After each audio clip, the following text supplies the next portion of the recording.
জীবনে প্রতি মুহূর্তে, প্রতি সেকেন্ডে, প্রতি মিনিটে, প্রতি ঘন্টায়, প্রতিদিন, প্রতি সপ্তাহে, প্রতি মাসে, এমনকি প্রতি বছরে মানুষের জীবনের পরিবর্তন হচ্ছে।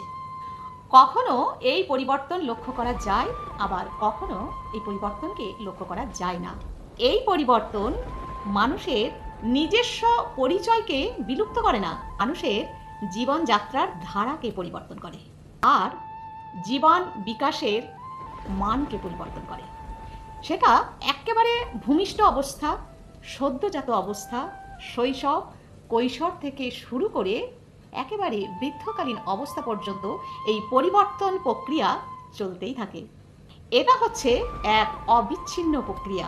তাই ভালো হোক বা খারাপ, মানুষ সততই পরিবর্তনশীল। ভালো থাকুন সবাই। সব